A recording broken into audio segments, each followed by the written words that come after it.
அன்பு தமிழ் நெஞ்சங்களுக்கு ஆஸ்ட்ரோ தமிழ் மகளின் இனிய வணக்கங்கள். இன்றைய பதிவு தனுசு ராசியில பிறந்த நண்பர்களுக்கு. காலமானது மாறிக்கொண்டே இருக்கிறது. உங்க வாழ்க்கை மட்டும் மாறாம இருக்குது. உங்க கண்ணீரும் கவலையும் தீரவில்லை என கவலைப்பட்டுக்கிட்டு இருக்கீங்களா? உங்க வாழ்க்கையில உங்க கஷ்டத்தினை, உங்க துயரத்தினை, உங்க துன்பத்தினை தூக்கி எறிந்து இன்பங்களை கொடுக்கக்கூடிய ஒரு காலகட்டம் இந்த வருஷத்துல அமைஞ்சிருக்குங்க. காரணம் இந்த சனி பகவானுடைய வக்ரம். அதிலும் குறிப்பிட்டு இந்த நவம்பர் மாதத்துக்குள்ள இந்த பலன்கள் எல்லாம் உங்களுக்கு நிச்சயமா நடந்தே தீரும். உங்க வாழ்க்கையில கஷ்டம் தொலைந்தே தீருங்க. அப்படிப்பட்ட பலன்கள் குறித்து தான் இன்றைய பதிவுல பார்க்க போறோம். பதிவினை முழுமையாக பாருங்க. பதிவு பிடிச்சிருந்தா லைக் பண்ணி கமெண்ட் பண்ணி மற்ற நண்பர்கள் உறவினர்கள் பயன்பெற அவங்களுக்கும் ஷேர் பண்ண மறந்துடாதீங்க.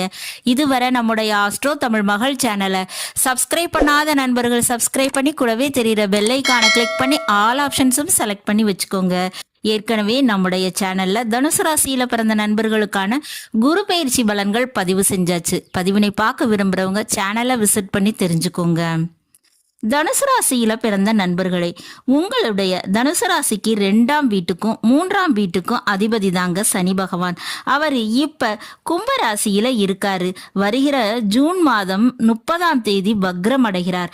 வக்ரம் என்பது ஒரு கிரகத்தினுடைய பின்னோக்கிய நகர்தல்ங்க. அப்ப தடுமாறுகிறார் சனி பகவான்னு கூட சொல்லலாம். இதன் ரீதியாக சனி பகவானுடைய கெடுபலன்கள் இது இருந்ததுன்னா அது நற்பலன்களாக நடக்கும்.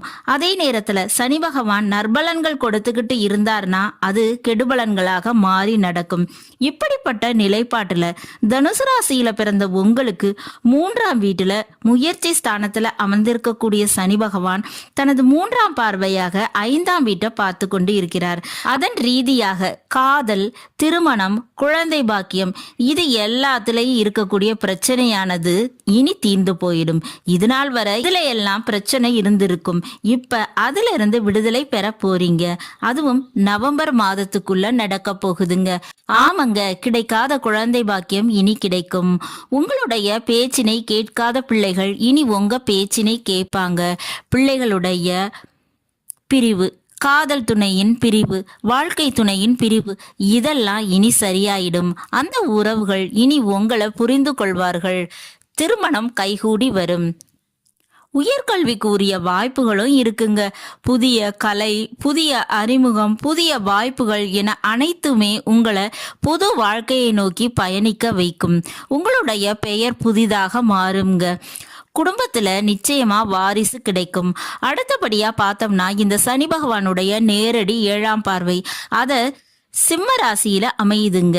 அது உங்க தனுசு ராசிக்கு 9ஆம் வீடு. அதனால நீங்க நல்லவனா இருந்தாலும் நல்லவன்ற பெயர் கிடைக்காமல் போனது. கடுமையாக உழைத்தாலும் அந்த உழைப்புக்கு ஏற்ற அங்கீகாரம் கிடைக்காமல் போனது.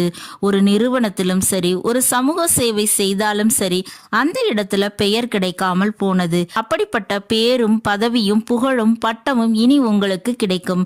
அதுக்கு உரிய வாய்ப்புகள் அதிகமா இருக்குங்க. அரசு விஷயத்துல அனுகூலமான விஷயங்கள் இனி உங்களுக்கு கிடைக்கும். உதவிகள் உங்களுக்கு கிடைக்கும். இதுக்கு அடுத்தபடியா பார்த்தோம்னா அந்த சனி பகவானுடைய 10ஆம் பார்வை அது விருச்சக ராசியின் மீது பதியுதுங்க. உங்க ராசிக்கு அது 12ஆம் வீடு. அப்ப வெளிநாட்டு பயணம், வெளிநாட்டு விஷயங்கள்ல தடை ஏற்படுத்தி இருந்திருக்குங்க. இப்ப அந்த தடையானது விலகிவிடும். மாமியார் வீட்டு வழி பிரச்சனைகள் சரியாகிடும். தனுசு ராசியில பிறந்தவங்க சொந்த வீடு கட்டக்கூடிய யோகம் இந்த நவம்பர் மாதத்துக்குள்ள அமைஞ்சிருதுங்க. அதுக்குரிய வாய்ப்பு கிடைக்கும். அந்த வாய்ப்பினை பயன்படுத்திக்கோங்க. திடீர் பயணங்கள், பிரயாணங்கள் மிகப்பெரிய லாபத்தை தரும். பணவரவு, பொருளாதார மாற்றத்தை ஏற்படுத்தி தருங்க. வெகு தொலைவு பயணம் செய்யக்கூடிய அமைப்பு கூட உருவாகலாம். வேலை தொழில் நிமித்தமாக அது இருக்குங்க. நில விற்பனையில நல்ல ஒரு லாபம் பார்ப்பீங்க. அதுக்கு வாய்ப்பு உண்டு. இப்படிப்பட்ட அமைப்பெல்லாம் இந்த நவம்பர் மாதத்துக்குள்ள கிடைக்கும். பயன்படுத்திக்கோங்க. மேலும் முயற்சி ஸ்தானத்துல இருக்கக்கூடிய சனி பகவான் வக்ரம் அடைவதால மீண்டும் மீண்டும் புதிய முயற்சி செய்வதை விட காலத்தினை அறிந்து பிறருடைய ஆலோசனையை ஏற்று பிறகு தேவையான ஒரு முயற்சியை மேற்கொள்வது ரொம்பவே நல்லதுங்க. தேவையில்லாத வீண் முயற்சிகள் வேண்டாம். இந்த பதிவு உங்களுக்கு பிடிச்சிருக்கும் நினைக்கிறேன். பிடிச்சிருந்தா லைக் பண்ணி கமெண்ட் பண்ணி மற்ற நண்பர்கள் உறவினர்கள் பயன்பெற அவங்களுக்கும் ஷேர் பண்ண மறந்துடாதீங்க. இதுவரை நம்முடைய ஆஸ்ட்ரோ தமிழ் மகள் சேனலை சப்ஸ்கிரைப் பண்ணாத நண்பர்கள் சப்ஸ்கிரைப் பண்ணி கூடவே தெரியுற பெல் ஐகானை கிளிக் பண்ணி ஆல் ஆப்ஷன்ஸும் செலக்ட் பண்ணி வச்சுக்கோங்க. மீண்டும் ஒரு நல்ல வாய்ப்பினில் உங்கள் அனைவரையும் சந்திக்கிறேன். அதுவரை ஆஸ்ட்ரோ தமிழ் மகளின் அன்பு கலந்த வணக்கங்கள். நன்றி.